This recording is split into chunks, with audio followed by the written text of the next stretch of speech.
Hey guys, welcome to government jobs Gyan YouTube channel. Guys, आज की इस वीडियो में हम बात करेंगे LIC HFL के new recruitment notification online form apply process के बारे में। जी हाँ दोस्तों, LIC हाउसिंग फाइनेंस लिमिटेड ने यहाँ पर जूनियर असिस्टेंट के 180 खाली पदों को भरने के लिए नोटिफिकेशन रिलीज कर दिया है। कैसे आप इस भर्ती में पार्टिसिपेट करने के लिए अपने फॉर्म अप्लाई कर सकते हो बिना कोई मिस्टेक किए हुए, इसकी पूरी जानकारी हम आपको स्टेप बाय स्टेप रजिस्ट्रेशन से लेकर प्रिंट तक इस वीडियो में देंगे। बस आपको इस वीडियो को स्किप के बिना शुरू से लेकर एंड तक देखना है। उसके बाद वीडियो पसंद आए तो इसे लाइक और शेयर कर दें। चैनल पर नए हो तो इसे सब्सक्राइब कर लें। साथ ही साथ आपको अपना फॉर्म अप्लाई करते हुए जो जो भी प्रॉब्लम फेस हो रही है उन सभी का हल आपको इस वीडियो में मिल जाएगा।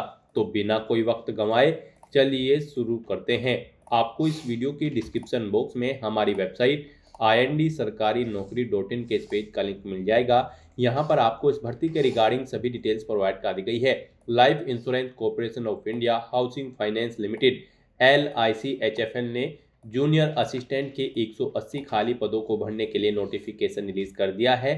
आप 16 अप्रैल 2026 से 30 अप्रैल 2026 तक अपने फॉर्म अप्लाई कर सकते हो। 32,000 से 35,200 के बीच में सैलरी आपको प्रोवाइड कराई जाएगी।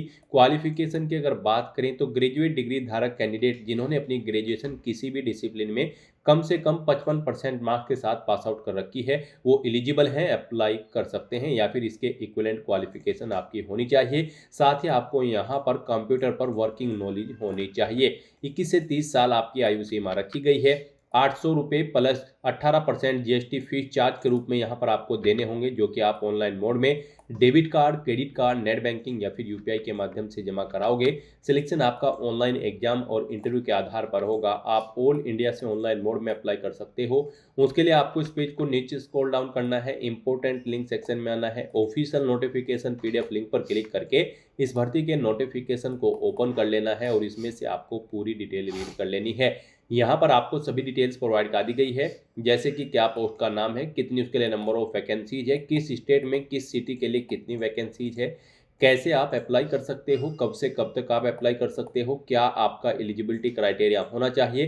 पूरी जानकारी यहाँ पर आपको इस नोटिफिकेशन में दे दी गई है। आप सभी डिटेल्स यहाँ से रीड करें, उसके बाद अपने फॉर्म अप्लाई कर लें। फॉर्म अप्लाई करने के लिए भी आपको हमारी वेबसाइट के इसी पेज पर ही अप्लाई ऑनलाइन का लिंक दिया गया है। जैसे ही आप इस लिंक पर क्लिक करेंगे आपके सामने LIC HFL का ये पोर्टल ओपन होगा। गाइस, यहाँ पर अगर आपने पहले से रजिस्ट्रेशन कर रखा है तो आपको login for already registered candidate की स्टेप पर क्लिक करना है। उसके बाद आपके सामने लॉगिन का ये इंटरफेस ओपन होगा। यहाँ पर आपको अपना रजिस्ट्रेशन नंबर एंटर करना है, अपना पासवर्ड आपको एंटर करना है, ये कैप्चा कोड यहाँ पर आपको एंटर करना है और उसके बाद सबमिट के इस ऑप्शन पर क्लिक करते हुए आपको लॉगिन करके अपना फॉर्म अप्लाई कर लेना है। और अगर आप यहाँ पर इस भर्ती के लिए फर्स्ट टाइम अप्लाई करने जा रहे हो तो सबसे पहले यहाँ पर आपको अपना रजिस्ट्रेशन करना होगा।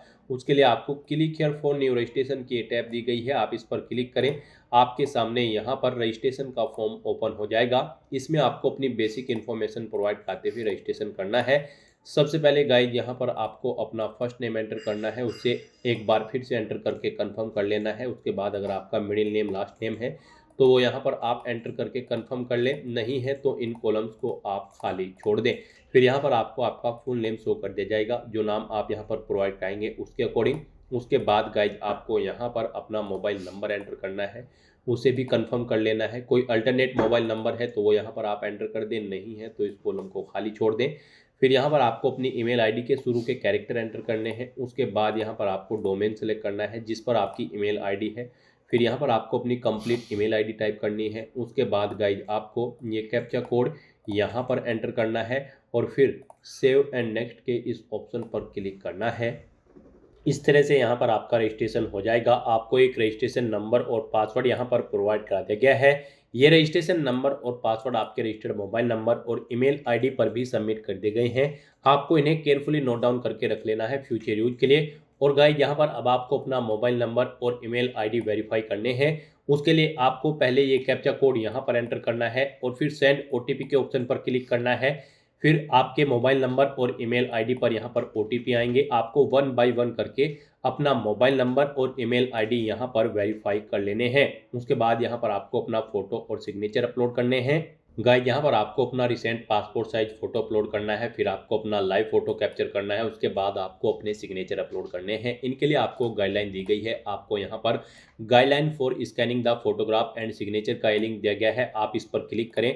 आपके सामने ये पीडीएफ ओपन होगी, यहाँ से आप चेकआउट कर सकते हो। जो फोटो आप अपलोड करेंगे उसकी डायमेंशन 4.5 सेंटीमीटर इंटू 3.5 सेंटीमीटर होनी चाहिए और यहाँ पर इस फाइल का साइज 20 केबी से 50 केबी के बीच में होना चाहिए। जेपीजी या फिर जेपीजी फॉर्मेट में आपका फोटो होना चाहिए जो फोटो आप अपलोड करेंगे। और जब आप अपना फोटो कैप्चर करेंगे उस समय आपको कुछ चीज़ों का ध्यान रखना है। फोटो कैप्चर करते समय यहाँ पर आपको बिल्कुल सीधा फॉरवर्ड कैमरे की तरफ देखना है, प्रॉपर वे में यहाँ पर लाइट होनी चाहिए उस पैलेस पर जहाँ पर आप अपना फोटो कैप्चर करेंगे। और फोटो कैप्चर करते समय आपको अपने चेहरे पर कोई मास्क नहीं लगाना है, कानों में ईयरफोन्स नहीं लगाने हैं, चेहरे पर चश्मा वगैरह नहीं पहनना है। इस तरह से यहाँ पर आपको अपना फोटो कैप्चर करना होगा। और जो यहाँ पर आप अपने सिग्नेचर अपलोड करेंगे उनकी डायमेंशन 140 इंटू 60 पिक्सल होनी चाहिए। 10 केबी से 20 केबी के बीच में आपकी सिग्नेचर की फाइल का साइज होना चाहिए। जेपीजी या फिर जेपीईजी फॉर्मेट में यहाँ पर आपके सिग्नेचर होने चाहिए। आपको एक वाइट पेपर पर ब्लैक इंक पेन से अपने सिग्नेचर करके अपनी सिग्नेचर की फाइल को यहाँ पर अपलोड करना होगा। तो यहाँ पर अपना फोटो अपलोड करने के लिए आपको ब्राउज के इस ऑप्शन पर क्लिक करना है, फाइल को सिलेक्ट कर लेना है और अपना रिसेंट पासपोर्ट साइज फोटो यहाँ पर आपको अपलोड कर देना है। उसके बाद यहाँ पर आपको अपना लाइव फोटो कैप्चर करना है।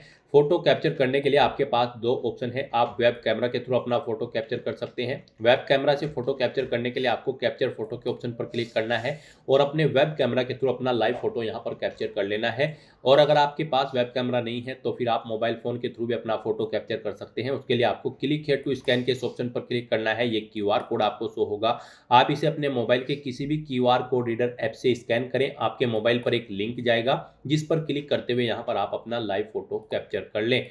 उसके बाद गाइज आपको यहाँ पर इस चेकबॉक्स को ओके करना है, फिर आपको अपने सिग्नेचर यहाँ पर अपलोड करने हैं।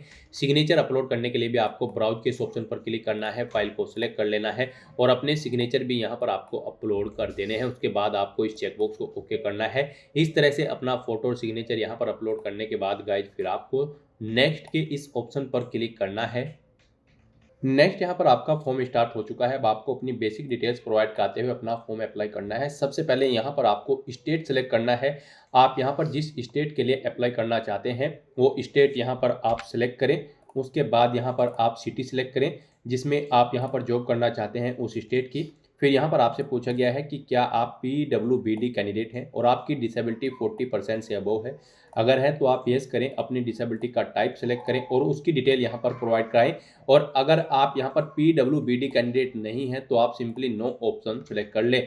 फिर यहाँ पर आपको ये आगे की डिटेल प्रोवाइड नहीं करानी होगी। उसके बाद आपसे पूछा गया है कि क्या आप यहाँ पर स्पेसिफाइड डिसेबिलिटी कवर करना चाहते हैं under the definition of section 2S के। अगर चाहते हैं तो यस करें, नहीं तो नो ऑप्शन सेलेक्ट कर लें।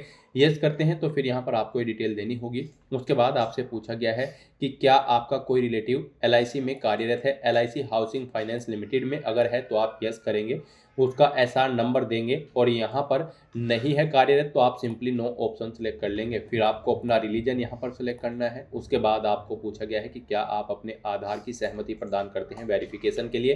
तो यहाँ पर यस या नो आप अपने अकॉर्डिंग ऑप्शन सेलेक्ट करेंगे। अपना आधार नंबर यहाँ पर आपको एंटर करना है। उसके बाद आपको अपना पैन नंबर यहाँ पर एंटर करना है। आपको आपकी नेशनलिटी ऑटोमेटिकली यहाँ पर फिर मिलेगी इंडियन। फिर यहाँ पर आपको अपना स्टेट सेलेक्ट करना है जहाँ पर आप ऑनलाइन एग्जाम में पार्टिसिपेट करना चाहते हैं। आप किस स्टेट में अपना एग्जाम देना चाहते हैं वो स्टेट आप सेलेक्ट करें। फिर यहाँ पर आप एग्जामिनेशन सेंटर सेलेक्ट करें। आपके स्टेट के अकॉर्डिंग यहाँ पर एग्जामिनेशन सेंटर आपको शो होगा। आप यहाँ पर अपना ऑनलाइन एग्जामिनेशन सेंटर सेलेक्ट करें। उसके बाद यहाँ पर आपको आपके इंटरव्यू का स्टेट भी शो कर दिया जाएगा। आपके इसी स्टेट के अकॉर्डिंग जो स्टेट यहाँ पर आप सेलेक्ट करेंगे उसके अकॉर्डिंग यहाँ पर आपको आपके इंटरव्यू का लोकेशन भी शो कर दी जाएगी। फिर यहाँ पर आपको अपनी पर्सनल डिटेल देनी है। यहाँ पर आपको अपनी डेट ऑफ बर्थ सेलेक्ट करनी है। उसके बाद आपको अपना जेंडर सेलेक्ट करना है। फिर आपसे पूछा गया है कि क्या आपके जुड़वा भाई बहन हैं। अगर हैं तो आप यस करें और फिर यहाँ पर उनका जेंडर सेलेक्ट करें, नहीं है तो आप नो ऑप्शन सेलेक्ट करें। उसके बाद यहाँ पर आपको अपना मैरिटल स्टेटस बताना है, आप मैरिड हो या फिर अनमैरिड, आप अपने अकॉर्डिंग ऑप्शन सेलेक्ट करेंगे। फिर आपको अपने फादर का नाम एंटर करना है, अपनी मदर का नाम एंटर करना है। मैरिड हो तो आप अपने हस्बैंड या वाइफ का नाम यहाँ पर एंटर करेंगे। उसके बाद यहाँ पर आपको अपना कोरोस्पोंडेंस एड्रेस एंटर करना है। यहाँ पर आप अपना कोरोस्पोंडेंस एड्रेस एंटर करें। फिर यहाँ पर आपको अपना परमानेंट एड्रेस एंटर करना है। यहाँ पर आप अपना परमानेंट एड्रेस एंटर करें और अगर आपका परमानेंट एड्रेस आपके कोरोस्पोंडेंस एड्रेस के अकॉर्डिंग सेम है तो गाइज बस आपको यहाँ पर same as permanent address for correspondence में इस चेकबॉक्स को ओके कर देना है। ऑटोमेटिकली आपका परमानेंट एड्रेस आपके कोरोस्पोंडेंस एड्रेस के अकॉर्डिंग यहाँ पर फिल हो जाएगा। इस तरह से यहाँ पर आपको अपने एड्रेस की डिटेल देनी है। फिर यहाँ पर आपको अपनी बैंक डिटेल प्रोवाइड करनी है। यहाँ पर आपको अपना नाम, अकाउंट होल्डर का नाम देना है, अकाउंट नंबर अपना एंटर करना है, अकाउंट नंबर एक बार फिर से एंटर करके उसे कंफर्म कर लेना है, बैंक और ब्रांच का नाम देना है, अपनी अकाउंट का टाइप सेलेक्ट करना है, वो सेविंग है या फिर करंट है, अपने बैंक का IFSC कोड यहाँ पर आपको एंटर करना है। फिर गाइज यहाँ पर आपको आपकी कैटेगरी के अकॉर्डिंग एप्लीकेशन फीस का अमाउंट देखने को मिल जाएगा। यहाँ पर 800 रुपये प्लस 18% GST एप्लीकेशन फीस है सभी कैंडिडेट के लिए। यहाँ पर आपको 944 रुपये एप्लीकेशन फीस के रूप में जमा कराने होंगे GST के साथ। तो इस तरह से अपने डिटेल्स प्रोवाइड करने के बाद गाइज फिर आपको यहाँ पर वैलिडेट योर डिटेल के इस ऑप्शन पर क्लिक करके अपनी सभी डिटेल्स वैलिडेट कर लेनी है जो डिटेल आपने प्रोवाइड कराई है। और उसके बाद फिर आपको यहाँ पर सेव एंड नेक्स्ट के इस ऑप्शन पर क्लिक करना है। नेक्स्ट यहाँ पर आपको अपनी एजुकेशनल क्वालिफिकेशन, एक्सपीरियंस और लैंग्वेजेस की डिटेल प्रोवाइड करनी है। गाइड यहाँ पर LIC HFL की इस भर्ती में पार्टिसिपेट करने के लिए जूनियर असिस्टेंट की पोस्ट पर अप्लाई करने के लिए आपके पास ग्रेजुएट डिग्री होनी चाहिए किसी भी वेल रिकॉग्नाइज्ड यूनिवर्सिटी से, किसी भी रिलेवेंट डिसिप्लिन के अंतर्गत। और यहाँ पर आपके ग्रेजुएशन में कम से कम 55% मार्क्स होने चाहिए। तो यहाँ पर अब आपको अपनी क्वालिफिकेशन की डिटेल प्रोवाइड करनी है। सबसे पहले यहाँ पर आपको बताना है कॉलेज या यूनिवर्सिटी का नाम जिससे आपने यहाँ पर अपनी ग्रेजुएशन कंप्लीट की है। फिर आपको बताना है आपके पास ग्रेजुएशन की कौन सी डिग्री है, BA, BCom, BSc, BTech, BE, BCA, BMS या फिर कोई अन्य। आप अपने अकॉर्डिंग ऑप्शन सेलेक्ट करें। फिर आप यहाँ पर उसकी डिसिप्लिन या स्पेशलाइजेशन सेलेक्ट करें जिसमें आपके पास ये डिग्री है। पासिंग डेट आपको सेलेक्ट कर लेनी है, कब आपने ये डिग्री पास आउट की है, कितने परसेंट मार्क्स आपने ऑब्टेन किए हैं वो आपको एंटर करने हैं। अपनी क्लास या ग्रेड सेलेक्ट करनी है। यहाँ पर आपकी फर्स्ट क्लास है, डिस्टिंक्शन है या फिर सेकंड क्लास है या फिर आप केवल पास आउट है, आप अपने अकॉर्डिंग यहाँ पर ऑप्शन सेलेक्ट करेंगे। इस तरह से यहाँ पर आपको अपनी ग्रेजुएशन की डिटेल देनी है। उसके बाद अगर आपने पोस्ट ग्रेजुएशन या फिर कोई प्रोफेशनल क्वालिफिकेशन या फिर कोई अन्य क्वालिफिकेशन कर रखी है तो उसकी डिटेल भी आप सेम यहाँ पर ऐसे ही प्रोवाइड कर सकते हैं। उसके बाद यहाँ पर आपसे पूछा गया है कि क्या आपने यहाँ पर अपनी ग्रेजुएशन कोरोस्पोंडेंस, डिस्टेंस या फिर पार्ट टाइम मोड में कंप्लीट की है। अगर की है तो आप यस करेंगे और फिर आप एलिजिबल नहीं होंगे इस भर्ती में पार्टिसिपेट करने के लिए, तो यहाँ पर आपको नो ऑप्शन सेलेक्ट करना है। फिर आपसे पूछा गया है कि क्या आपको यहाँ पर ऑपरेटिंग और वर्किंग नॉलेज है कंप्यूटर सिस्टम की। यहाँ पर भी आपको ये नॉलेज होनी चाहिए, ये मस्ट है, तो यहाँ पर आपको येस ऑप्शन सेलेक्ट करना है। और फिर आपको अपनी कंप्यूटर नॉलेज और स्किल्स की डिटेल यहाँ पर बतानी है, आपको कंप्यूटर की कौन सी नॉलेज है। उसके बाद यहाँ पर आपको एक्सपीरियंस की डिटेल देनी है। अगर आपको एक्सपीरियंस है तो यहाँ पर आपको इस सेक्शन में अपने एक्सपीरियंस की डिटेल देनी होगी, और अगर आपको एक्सपीरियंस नहीं है तो इस सेक्शन को आप खाली छोड़ देंगे। गाइज अगर आपको एक्सपीरियंस है तो यहाँ पर आपको अपना नाम देना होगा। यहाँ पर आपको अपना नाम एंटर करना होगा। पहले आपको बताना होगा कि क्या आप प्रेजेंट में भी कार्यरत हैं, अगर हैं तो यस करेंगे, नहीं तो नो ऑप्शन सेलेक्ट करेंगे। फिर आपको यहाँ पर अपनी डेजिग्नेशन देनी होगी, जिस पोस्ट पर आप कार्यरत थे। उसके बाद यहाँ पर आपको डेट सेलेक्ट करनी है, कब से कब तक आप कार्यरत थे अगर जॉब छोड़ चुके हैं। फिर यहाँ पर आपको नेचर ऑफ ड्यूटी अपनी बतानी है, जॉब छोड़ चुके हैं तो इसे छोड़ने का कारण देना होगा। इन डेट्स के अकॉर्डिंग यहाँ पर आपके एक्सपीरियंस का टाइम पीरियड कैलकुलेट करके आपको शो कर दिया जाएगा। इस तरह से यहाँ पर आप अपने एक्सपीरियंस की डिटेल प्रोवाइड कर सकते हैं। एक से ज़्यादा जगह वर्किंग एक्सपीरियंस है तो यहाँ पर आप ऐड मोर के इस ऑप्शन पर क्लिक करें। सेम ऐसी ही एक और रो यहाँ पर ऐड हो जाएगी और उसमें आप अपने एक्सपीरियंस की डिटेल प्रोवाइड कर दें। तो इस तरह से यहाँ पर आपको अपने एक्सपीरियंस की डिटेल देनी है अगर आपको एक्सपीरियंस है, और अगर आपको एक्सपीरियंस नहीं है तो इस सेक्शन को आप खाली छोड़ देंगे। फिर यहाँ पर आपको अपनी लैंग्वेजेस की डिटेल देनी है। यहाँ पर आपको कम से कम इंग्लिश लैंग्वेज रीड, राइट और स्पीक आनी जरूरी है। उसके बाद आप जो भी लैंग्वेज जानते हैं वो यहाँ पर आप एंटर करें और उसकी इन्फॉर्मेशन यहाँ पर आप प्रोवाइड कर दें। इस तरह से अपनी क्वालिफिकेशन, एक्सपीरियंस और लैंग्वेजेस की डिटेल प्रोवाइड करने के बाद गाइज फिर आपको वैलिडेट योर डिटेल के इस ऑप्शन पर क्लिक करके अपनी डिटेल्स वैलिडेट कर लेनी है, और उसके बाद फिर आपको सेव एंड नेक्स्ट के इस ऑप्शन पर क्लिक करना है। फिर यहाँ पर आपने पीछे अब तक जो डिटेल प्रोवाइड कराई है उसका पूरा प्रीव्यू आपको शो कर दिया गया है। आपको सभी डिटेल केयरफुली चेकआउट करनी है। इस पेज को नीचे स्क्रॉल डाउन करना है, डिक्लेरेशन सेक्शन में आना है, आई एग्री के चेक बॉक्स को ओके करना है, और उसके बाद गाइज फिर आपको कंप्लीट रजिस्ट्रेशन के इस ऑप्शन पर क्लिक करना है। नेक्स्ट यहाँ पर आपको अपने डॉक्यूमेंट अपलोड करने हैं। यहाँ पर आपको अपना लेफ्ट थंब इम्प्रेशन और hand written declaration document upload करना है। इनके लिए भी गाइड आपको गाइडलाइन दी गई है। आप गाइडलाइन फॉर डॉक्यूमेंट अपलोड के इस लिंक पर क्लिक करेंगे, आपके सामने ये पीडीएफ ओपन होगी। यहाँ से आप चेकआउट कर सकते हो। आपका जो लेफ्ट थंब इम्प्रेशन होगा वो आपको एक वाइट पेपर पर ब्लैक या फिर ब्लू इंक से करना होगा। जेपीजी या फिर जेपीजी फॉर्मेट आपकी फाइल का होना चाहिए। डायमेंशन उसकी 240 इंटू 240 पिक्सल होनी चाहिए और यहाँ पर फाइल का साइज 20 केबी से 50 केबी के बीच में होना चाहिए। और जो हैंड रिटन डिक्लेरेशन डॉक्यूमेंट होगा वो आपको इंग्लिश में टाइप करना है एक वाइट पेपर पर ब्लैक इंक पेन से। जेपीजी या फिर जेपीजी फॉर्मेट में आपको अपनी ये फाइल अपलोड करनी है। डायमेंशन इसकी 800 इंटू 400 पिक्सल होनी चाहिए। 50 केबी से 100 केबी के बीच में फाइल का साइज होना चाहिए। तो यहाँ पर इन गाइडलाइंस के अकॉर्डिंग आपको अपने डॉक्यूमेंट अपलोड करने हैं। गाइड यहाँ पर अगर किसी डॉक्यूमेंट का साइज कम या ज़्यादा है, दी गई गाइडलाइंस के अकॉर्डिंग नहीं है, तो आपको गूगल पर जाना है, इमेज रिसाइजर टाइप करना है। मल्टीपल ऑनलाइन वेबसाइट ओपन होगी, किसी भी वेबसाइट को आप ओपन कर ले, वहाँ पर आप जिस डॉक्यूमेंट को दी गई गाइडलाइंस के अकॉर्डिंग सेट करना चाहते हैं उसे अपलोड करें, उसका साइज सेट करें और वहाँ से डाउनलोड करके फिर यहाँ पर अपलोड कर दें। अपने इन डॉक्यूमेंट्स को अपलोड करने के लिए आपको चूज फाइल के ऑप्शन पर क्लिक करना है, फाइल को सिलेक्ट कर लेना है और 1 बाय 1 करके आपको अपना लेफ्ट थंब इम्प्रेशन और हैंड रिटन डिक्लेरेशन डॉक्यूमेंट यहाँ पर अपलोड कर देना है। उसके बाद आपको ये कैप्चा कोड यहाँ पर एंटर करना है और फिर गाइज सेव एंड नेक्स्ट के इस ऑप्शन पर क्लिक करना है। नेक्स्ट यहाँ पर आपको अपना फीस पेमेंट करना है। उससे पहले अगर आप अपने एप्लीकेशन फॉर्म का प्रिंट आउट लेना चाहते हैं तो यहाँ पर आप एप्लीकेशन प्रिंट के इस ऑप्शन पर क्लिक करके अपने एप्लीकेशन फॉर्म का एक हार्ड कॉपी या फिर सॉफ्ट कॉपी प्रिंट आउट ले सकते हैं। तो यहाँ पर अब आपको अपना फीस पेमेंट करना है। 944 रुपये यहाँ पर आपको फीस पेमेंट करना होगा। यहाँ पर ये फीस पेमेंट करने के लिए गाइज आपको ये कैप्चा कोड इस बॉक्स में एंटर करना है और फिर सबमिट के इस ऑप्शन पर क्लिक करना है। फिर आपके सामने फीस पेमेंट का ये इंटरफेस ओपन होगा। यहाँ पर आप debit card, credit card, net banking, UPI या फिर वॉलेट के माध्यम से अपना फीस पेमेंट कर सकते हैं। यहाँ पर आपके लिए सबसे बेस्ट और इजी ऑप्शन यूपीआई का रहेगा, तो आप यूपीआई के इस ऑप्शन पर क्लिक करें। उसके बाद यहाँ पर आपको शो क्यूआर के इस ऑप्शन पर क्लिक करना है। ये क्यूआर कोड आपको शो होगा, आप इसे अपने यूपीआई से स्कैन करें और अपना फीस पेमेंट कर दें। सक्सेसफुली फीस पेमेंट करते ही यहाँ पर आपके एप्लीकेशन फॉर्म की सभी टास्क कंप्लीट हो जाएगी, आपका फॉर्म सबमिट हो जाएगा।